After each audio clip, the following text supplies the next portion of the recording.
The Temple of Isis, by Richard Marsh. He began in accents which halted not a little. By degrees his voice grew firmer. Words came from him with greater fluency. I am not yet 40, so when I tell you that 20 years ago I was a mere youth, I am stating what is sufficiently obvious truth. It is 20 years ago since the events of which I am going to speak transpired. I lost both my parents when I was quite a lad, and by their death I was left in a position in which I was, to an unusual extent in one so young, my own master. I was ever of a rambling turn of mind, and when, at the mature age of 18, I left school, I decided that I would learn more from travel than from sojourn at a university.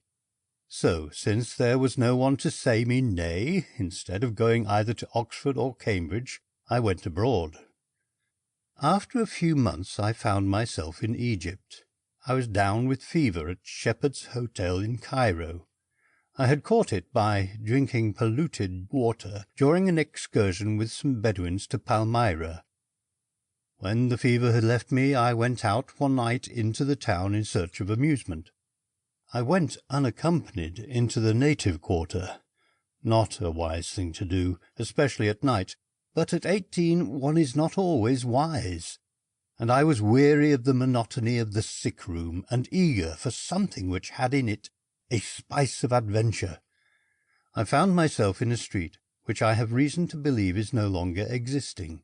It had a French name, and was called the Rue de Rabagasse.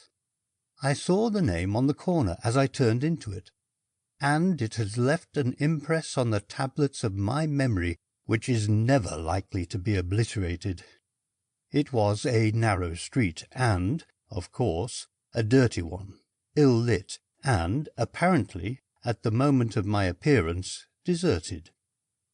I had gone perhaps half-way down its tortuous length, blundering more than once into the kennel, wondering what fantastic whim had brought me to such unsavoury quarters, and what would happen to me if, as seemed extremely possible, I lost my way. On a sudden, my ears were saluted by sounds which proceeded from a house which I was passing, sounds of music and singing. I paused. I stood a while to listen. There was an open window on my right, which was screened by latticed blinds. From the room which was behind these blinds the sounds were coming. Someone was singing, accompanied by an instrument resembling a guitar, singing uncommonly well. Mr. Lessingham stopped. A stream of recollection seemed to come flooding over him. A dreamy look came into his eyes. I remember it all as clearly as if it were yesterday. How it all comes back! The dirty street, the evil smells, the imperfect light, the girl's voice filling all at once the air. It was a girl's voice, full and round and sweet, an organ seldom met with, especially in such a place as that. She sang a little chansonnette, which, just then, half Europe was humming. It occurred in an opera which they were acting at one of the boulevard theatres, La Petite Voyageuse. The effect, coming so unexpectedly, was startling. I stood and heard her to an end. Inspired by I know not what impulse of curiosity, when the song was finished, I moved one of the lattice blinds a little aside, so as to enable me to get a glimpse of the singer. I found myself looking into what seemed to be a sort of café, one of those places which are found all over the continent, in which women sing in order to attract custom. There was a low platform at one end of the room, and on it were seated 3 women. One of them had evidently just been accompanying her own song. She still had an instrument of music in her hands, and was striking a few idle notes. The other 2 had been acting as audience. They were attired in the fantastic apparel which the women who are found in such places generally wear. An old woman was sitting knitting in a corner, whom I took to be the inevitable patronne. With the exception of these 4, the place was empty. They must have heard me touch the lattice or seen it moving, for no sooner did I glance within than the 3 pairs of eyes on the platform were raised and fixed on mine. The old woman in the corner alone showed no consciousness of my neighbourhood. We eyed one another in silence for a second or two. Then the girl with the harp, the instrument she was manipulating proved to be fashioned more like a harp than a guitar, called out to me, "Entrez, monsieur. Soyez le bienvenu." I was a little tired, rather curious as to whereabouts I was. The place struck me, even at that first momentary glimpse, as hardly in the ordinary line of that kind of thing, and not unwilling to listen to a repetition of the former song, or to another sung by the same singer. "On condition," I replied, "that you sing me another song." "Ah, monsieur, with the greatest pleasure in the world I will sing you 20. She was almost, if not quite, as good as her word. She entertained me with song after song. I may safely say that I have seldom, if ever, heard melody more enchanting. All languages seemed to be the same to her. She sang in French and Italian, German and English, in tongues with which I was unfamiliar. It was in these Eastern harmonies that she was most successful. They were indescribably weird and thrilling, and she delivered them with a verve and sweetness that was amazing. I sat at one of the little tables with which the room was dotted, listening entranced. Time passed more rapidly than I supposed. While she sang, I sipped the liquor with which the old woman had supplied me. So enthralled was I by the display of the girl's astonishing gifts that I did not notice what it was I was drinking. Looking back, I can only surmise that it was some poisonous concoction of the creature's own. That one small glass had on me the strangest effect. I was still weak from the fever which I had only just succeeded in shaking off, and that, no doubt, had something to do with the result. But as I continued to sit, I was conscious that I was sinking into a lethargic condition, against which I was incapable of struggling. After a while the original performer ceased her efforts, and, her companions taking her place, she came and joined me at the little table. Looking at my watch, I was surprised to perceive the lateness of the hour. I rose to leave. She caught me by the wrist. "Do not go," she said. She spoke English of a sort, and with the queerest accent. "All is well with you. Rest a while." You will smile. I should smile, perhaps, were I the listener instead of you. But it is the simple truth that her touch had on me what I can only describe as a magnetic influence. As her fingers closed upon my wrist, I felt as powerless in her grasp as if she had held me with bands of steel. What seemed an invitation was virtually a command. I had to say whether I would or wouldn't. She called for more liquor, and at what again was really her command I drank of it. I do not think that after she touched my wrist I uttered a word. She did all the talking, and while she talked she kept her eyes fixed on my face. Those eyes of hers, they were the devil's. I can positively affirm that they had on me a diabolical effect.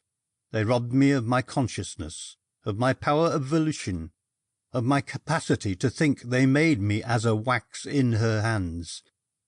My last recollection of that fatal night is of her sitting in front of me, bending over the table, stroking my wrist with her extended fingers, staring at me with her awful eyes. After that a curtain seems to descend. There comes a period of oblivion. Mr. Lessingham ceased. His manner was calm and self-contained enough, but in spite of that, I could see that the mere recollection of the things which he told me moved his nature to its foundations. There was eloquence in the drawn lines about his mouth, and in the strained expression of his eyes. So far his tale was sufficiently commonplace. Places such as the one which he described abound in the Cairo of to-day, and many are the English men who have entered them to their exceeding bitter cost. With that keen intuition which has done him yeoman's service in the political arena, Mr. Lessingham at once perceived the direction my thoughts were taking. "You have heard this tale before?" "No doubt, and often. The traps are many, and the fools and the unwary are not a few. The singularity of my experience is still to come. You must forgive me if I seem to stumble in the telling. I am anxious to present my case as baldly and with as little appearance of exaggeration as possible. I say with as little appearance, for some appearance of exaggeration, I fear, is unavoidable. My case is so unique and so out of the common run of our everyday experience that the plainest possible statement must smack of the sensational.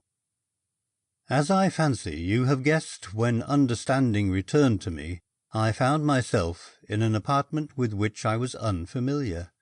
I was lying undressed on a heap of rugs in a corner of a low-pitched room, which was furnished in a fashion which, when I grasped the details, filled me with amazement. By my side knelt the woman of the songs. Leaning over, she wooed my mouth with kisses. I cannot describe to you the sense of horror and of loathing with which the contact of her lips oppressed me. There was about her something so unnatural, so inhuman, that I believe even then I could have destroyed her with as little sense of moral turpitude as if she had been some noxious insect. "Where am I?" I exclaimed. "You are with the children of Isis," she replied. What she meant I did not know, and I do not to this hour. "You are in the hands of the great goddess of the mother of men." "How did I come here?" "By the loving kindness of the great mother." I do not, of course, pretend to give you the exact text of her words, but they were to that effect. Half raising myself on the heap of rugs, I gazed about me, and was astonished at what I saw. The place in which I was, though the reverse of lofty, was of considerable size. I could not conceive whereabouts it could be. The walls and roof were of bare stone, as though the whole had been hewed out of the solid rock. It seemed to be some sort of temple, and was redolent with the most extraordinary odour. An altar stood about the centre, fashioned out of a single block of stone. On it a fire burned, with a faint blue flame. The fumes which rose from it were no doubt chiefly responsible for the prevailing perfumes. Behind it was a huge bronze figure, more than life-size. It was in a sitting position, and represented a woman. Although it resembled no portrayal of her I have seen either before or since, I came afterwards to understand that it was meant for Isis. On the idol's brow was poised a beetle. That the creature was alive seemed clear, for, as I looked at it, it opened and shut its wings. If the one on the forehead of the goddess was the only live beetle which the place contained, it was not the only representation. It was modelled in the solid stone of the roof, and depicted in flaming colours on hangings, which here and there were hung against the walls. Wherever the eye turned, it rested on a scarab. The effect was bewildering. It was as though one saw things through the distorted glamour of a nightmare. I asked myself if I were not still dreaming, if my appearance of consciousness were not after all a mere delusion, if I had really regained my senses. And here, Mr. Champnell, I wish to point out and to emphasize the fact that I am not prepared to positively affirm what portion of my adventures in that extraordinary and horrible place was actuality, and what was the product of a feverish imagination. Had I been persuaded that all I thought I saw I really did see, I should have opened my lips long ago, let the consequences to myself have been what they might. But there is the crux. The happenings were of such an incredible character, and my condition was such an abnormal one. I was never really myself from the first moment to the last, that I have hesitated, and still do hesitate, to assert where, precisely, fiction ended and fact began. With some misty notion of testing my actual condition, I endeavoured to get off the heap of rugs on which I reclined. As I did so, the woman at my side laid her hand against my chest lightly, but had her gentle pressure been the equivalent of a ton of iron, it could not have been more effectual. I collapsed, sank back on the rugs, and lay there, panting for breath, wondering if I had crossed the borderline which divides madness from sanity. "Let me get up! Let me go!" I gasped. "Nay," she murmured, "stay with me yet a while, O my beloved." And again she kissed me. Once more Mr. Lessingham paused. An involuntary shudder went all over him. In spite of the evidently great effort which he was making to retain his self-control, his features were contorted by an anguished spasm. For some seconds he seemed at a loss to find words to enable him to continue. When he did go on, his voice was harsh and strained. "I am altogether incapable of even hinting to you the nauseous nature of that woman's kisses. They fill me with an indescribable repulsion. I look back at them with a feeling of physical, mental, and moral horror, across an interval of 20 years. The most dreadful part of it was that I was wholly incapable of offering even the faintest resistance to her caresses. I lay there like a log. She did with me as she would, and in dumb agony I endured." He took his handkerchief from his pocket, and although the day was cool, with it he wiped the perspiration from his brow. To dwell in detail on what occurred during my involuntary sojourn at that fearful place is beyond my power. I cannot even venture to attempt it. The attempt, were it made, would be futile, and, to me, painful beyond measure. I seem to have seen all that happened as in a glass darkly, with about it all an element of unreality. As I have already remarked, the things which revealed themselves dimly to my perception seemed too bizarre, too hideous, to be true. It was only afterwards, when I was in a position to compare dates, that I was enabled to determine what had been the length of my imprisonment. It appears that I was in that horrible den more than 2 months, 2 unspeakable months. And the whole time there were comings and goings. A phantasmagoric array of eerie figures continually passed to and fro before my hazy eyes. What I judged to have been religious services took place, in which the altar, the bronze image, and the beetle on its brow figure largely. Not only were they conducted with a bewildering confusion of mysterious rites, but, if my memory is in the least degree trustworthy, they were orgies of nameless horrors. I seem to have seen things take place at the mere thought of which the brain reels and trembles. Indeed, it is in connection with the cult of the obscene deity to whom these wretched creatures paid their scandalous vows that my most awful memories seem to have been associated. It may have been, I hope it was, a mirage born of my half-delirious state, but it seemed to me that they offered human sacrifices. When Mr. Lessingham said this, I pricked up my ears for reasons of my own, which immediately transpire. I had been wondering if he would make any reference to a human sacrifice. He noted my display of interest, but misapprehended the cause. "I see you start. I do not wonder. But I repeat that unless I was the victim of some extraordinary species of double sight, in which case the whole business would resolve itself into the fabric of a dream, and I should indeed thank God. I saw on more than one occasion a human sacrifice offered on that stone altar, presumably to the grim image which looked down upon it, and unless I am in error, in each case the sacrificial object was a woman stripped to the skin, as white as you or I, and before they burned her, they subjected her to every variety of outrage, of which even the minds of demons could conceive.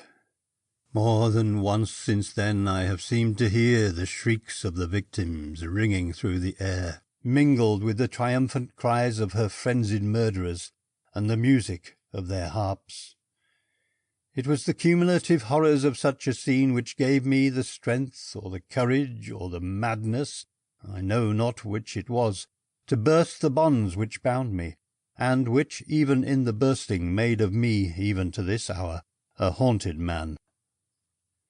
There had been a sacrifice, unless, as I have repeatedly observed, the whole thing was nothing but a dream. A woman, a young and lovely Englishwoman, if I could believe the evidence of my own eyes, had been outraged and burnt alive, while I lay there helpless looking on. The business was concluded. The ashes of the victim had been consumed by the participants. The worshippers had departed. I was left alone with the woman of the songs, who apparently acted as the guardian of that worse-than-slaughterhouse. She was, as usual, after such an orgy, rather a devil than a human being, drunk with an insensate frenzy, delirious with inhuman longings. As she approached to offer me her loathed caresses, I was on a sudden consciousness of something which I had not felt before when in her company. It was as though something had slipped away from me, some weight which had oppressed me, some bond by which I had been bound. I was aroused all at once to a sense of freedom, to a knowledge that the blood which coursed through my veins was after all my own, that I was master of my own honour.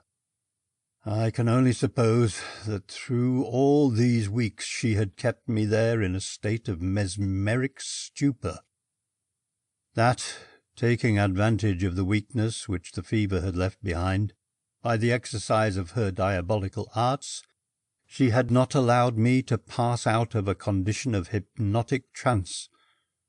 Now, for some reason, the cord was loosed. Possibly her absorption in her religious duties had caused her to forget to tighten it. Anyhow, as she approached me, she approached a man, and one who, for the first time for many a day, was his own man. She herself seemed wholly unconscious of anything of the kind. As she drew nearer to me, and nearer, she appeared to be entirely oblivious of the fact that I was anything but the fibreless emasculated creature which, up to that moment, she had made of me. But I knew it when she touched me, when she stopped to press her lips to mine. At that instant the accumulating rage, which had been smouldering in my breast through all those leaden, torturing hours, sprang into flame. Leaping off my couch of rugs, I flung my hands about her throat, and then she knew I was awake. Then she strove to tighten the cord which she had suffered to become unduly loose. Her baleful eyes were fixed on mine. I knew she was putting out her utmost force to trick me out of my manhood. But I fought with her like one possessed, and I conquered in a fashion. I compressed her throat with my two hands as with an iron vice. I knew that I was struggling for more than life, that the odds were all against me, that I was staking my all upon the casting of a die. I stuck at nothing which could make me victor. Tighter and tighter my pressure grew. I did not stay to think if I was killing her, till, on a sudden, Mr. Lessingham stopped. He stared with fixed glassy eyes, as if the whole was being re-enacted in front of him. His voice faltered. I thought he would break down, but with an effort he continued. On a sudden I felt her slipping from between my fingers. Without the slightest warning, in an instant, she had vanished, and where, not a moment before, she herself had been, I found myself confronting a monstrous beetle, a huge, writhing creation of some wild nightmare. At first the creature stood as high as I did, but as I stared at it in stupefied amazement, as you may easily imagine, the thing dwindled while I gazed. I did not stop to see how far the process of dwindling continued. A stark, raving madman for the nonce, I fled as if all the fiends in hell were at my heels.